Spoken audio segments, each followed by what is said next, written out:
ആടി ഉലയുകയില്ല sir. Sir, ഇതിനൊരു കപ്പിത്താനുണ്ട്. നവകേരളത്തിന്റെ തീരത്തേക്ക് ഈ കപ്പൽ അടുത്തുകൊണ്ടിരിക്കുകയാണ് സാർ. നമസ്കാരം, ഉത്തരത്തിലേക്ക് സ്വാഗതം. ഈ കപ്പലും കപ്പിത്താനും ആടി ഉലയുകയാണെന്ന് വീണ ജോർജ് ഇതുവരെ അറിഞ്ഞില്ലേ? ഇതൊരിക്കലും ആടി ഉലയില്ല എന്നാണല്ലോ 2.5 വർഷം മുമ്പ് നിയമസഭയിൽ അതിഗംഭീരമായി പ്രസംഗിച്ചത്. വീണ ജോർജ് MT വാസുദേവൻ നായർ ഉയർത്തിയ ചോദ്യം കേട്ടുനോക്കുക. അതൊരു വലിയ കൊടുങ്കാറ്റ് തന്നെയാണ് MT ഉയർത്തിയത്. ജനങ്ങളെ മറക്കുന്ന അമിത അധികാരം എത്രത്തോളം തിരിച്ചടി ഉണ്ടാകും എന്നുള്ളതാണിപ്പോൾ നമ്മൾ കണ്ടുകൊണ്ടിരിക്കുന്നത്. 2016 അധികാരത്തിൽ വരുമ്പോൾ എന്താണ് പറഞ്ഞത്? ഓരോ ഫയലിലും ഓരോ ജീവിതമുണ്ട്. 2021 വീണ്ടും അധികാരം കിട്ടിയപ്പോൾ തലയ്ക്ക് ഭ്രാന്ത് പിടിച്ച മട്ടിലായില്ലേ? MT വാസുദേവൻ നായർ എഴുതി തയ്യാറാക്കിയ പ്രസംഗമാണ് വായിച്ചത്. സാധാരണ ചെയ്യാത്ത കാര്യമാണ്. ഒരു വാക്കുപോലും അനാവശ്യമായി കടന്നുകൂടരുതെന്ന MTയുടെ നിർബന്ധ ബുദ്ധിയായിരിക്കണം അതിന് പിന്നിൽ. കഥയിലായാലും നോവലിലായാലും വാക്കുകൾ അളന്നു കുറിച്ച് തൂക്കിയെടുത്ത് മാത്രം ഉപയോഗിക്കുന്ന എഴുത്തുകാരനാണ് MT. അത് അദ്ദേഹം പ്രസംഗത്തിലും കാണിച്ചു. അതുകൊണ്ട് തന്നെയാണ് ഇവിടെ മുഖ്യമന്ത്രിയുടെ മുമ്പിൽ അദ്ദേഹത്തിൻ്റെ പ്രസംഗം എഴുതി തയ്യാറാക്കി തന്നെ അവതരിപ്പിച്ചത്.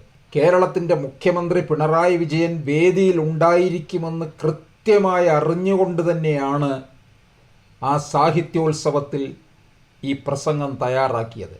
ശരിയായ രാഷ്ട്രീയം അധികാരത്തെ ചോദ്യം ചെയ്യലാണെന്ന് M കുഞ്ഞാമൻ തന്നെ പറഞ്ഞിട്ടുള്ളതാണ്. ജനുവരി 11 MT വാസുദേവൻ നായർ ചെയ്തത് അതാണ്. അധികാരത്തോടെ സത്യം വിളിച്ചു പറയുക മാത്രമായിരുന്നില്ല അത്. അധികാരത്തിന് മുന്നിൽ മുഖാമുഖം നിന്നുകൊണ്ടതിനെ ചോദ്യം ചെയ്യുക കൂടിയായിരുന്നു. എന്നിട്ടും ആരോടാണ് MT സത്യം വിളിച്ചു പറഞ്ഞതെന്ന മറുചോദ്യം ഉയർത്തുന്നവർ ഒരു കാര്യം നന്നായി ഓർത്തിരിക്കണം. മുഖ്യമന്ത്രി പിണറായിക്ക് MT എന്താണ് പറഞ്ഞതെന്നും ഉദ്ദേശിച്ചതെന്നും നന്നായി മനസ്സിലായിട്ടുണ്ടാവും. ആൾക്കൂട്ട ഉത്തരവാദിത്തമുള്ള സമൂഹമാവേണ്ടതിൻ്റെ ആവശ്യകതയിലേക്കാണ് MT വിരൽ ചൂണ്ടിയത്.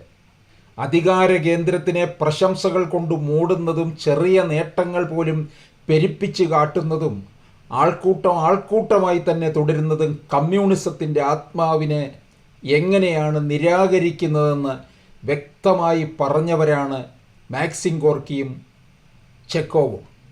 MTയുടെ പ്രസംഗം ശരിക്കും കാലത്തിൻ്റെ ആവശ്യം തന്നെയായിരുന്നു, ചരിത്രത്തിൻ്റെ ആവശ്യം കൂടിയാണ്. സൂര്യനായും ദൈവത്തിൻ്റെ വരദാനമായും കാരണഭൂതനായും അജയ്യനായ കഴുകനായും വാഴ്ത്തിപ്പാടുന്നവരോട് ആ കളിമൺ കാലുകളിലേക്കൊന്ന് നോക്കൂ എന്നാണ് MT പറഞ്ഞത്. ധർമ്മം ലംഘിക്കപ്പെടുമ്പോൾ നിശബ്ദത പാലിക്കുന്നത് പോലെ മറ്റൊരു കുറ്റമില്ലെന്നാണ് വ്യാസൻ പറയുന്നുണ്ട്. ഈ വ്യാസനെ പൂരിപ്പിക്കുകയാണ് താൻ ചെയ്തതെന്ന് MT രണ്ടാമൂഴത്തിലൂടെ പറയുന്നുണ്ട്. സർക്കാരിൻ്റെയും മുഖ്യ ഭരണകക്ഷിയായ CPMൻ്റെയും ജനകീയ മുഖം മൂടിക്ക് പിന്നിലെ യാഥാർത്ഥ്യം ജനങ്ങൾ തിരിച്ചറിയാൻ തുടങ്ങിയിട്ട് വർഷങ്ങളേറെയായി. വിമർശനങ്ങളോട് സർക്കാരിനുള്ള കടുത്ത അസഹിഷ്ണുതയും ജനാധിപത്യ വിരുദ്ധ നിലപാടും പോലീസ് രാജും കേരളത്തെ ആകെ അരക്ഷിതാവസ്ഥയിലേക്ക് തള്ളിയിടുന്നു. സർവാധിപത്യവും അധികാരമുഷ്കും ധാർഷ്ട്യവും ജനങ്ങളാൽ ചോദ്യം ചെയ്യപ്പെടുമെന്ന് CPM ഇപ്പോഴും മനസ്സിലാക്കാത്തത് എന്തുകൊണ്ടാണ്? അധികാര വികേന്ദ്രീകരണത്തിന് വേണ്ടി മുൻകാലത്ത് ശക്തമായ നിലപാടെടുത്ത പാർട്ടിയാണല്ലോ CPM. എന്നാൽ അമിതാധികാരം കേന്ദ്രീകരിച്ച് തോന്നിയപടി ഞങ്ങൾ ഭരിക്കും എന്ന ഭീഷണ വിളംബരമല്ലേ ഇപ്പോൾ ഇവിടെ മുഴങ്ങിക്കൊണ്ടിരിക്കുന്നത്? മുൻപെടുത്ത നിലപാടുകൾ ഇത്തരം അവസരങ്ങളിൽ സൗകര്യപൂർവ്വം മറക്കുകയാണ് ആ പാർട്ടി. എന്തായാലും MT വാസുദേവൻ നായർ ഉയർത്തിയ ഈ കൊടുങ്കാറ്റ് ഇവിടുത്തെ രാഷ്ട്രീയ അന്തരീക്ഷത്തിൽ നിലനിൽക്കും. അത് ഏറെ ചർച്ച ചെയ്യപ്പെടും. കോളിളക്കം സൃഷ്ടിക്കുകയും ചെയ്യും. അത് വരാൻ പോകുന്ന 2024 ലോക്സഭാ തെരഞ്ഞെടുപ്പ് മുതൽ പ്രതിഫലിക്കും.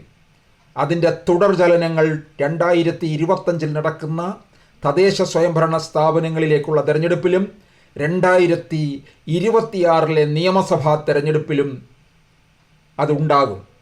അപ്പോൾ ഈ കപ്പൽ ആടി ഉലയുകയല്ല, മുങ്ങിത്താണിരിക്കും.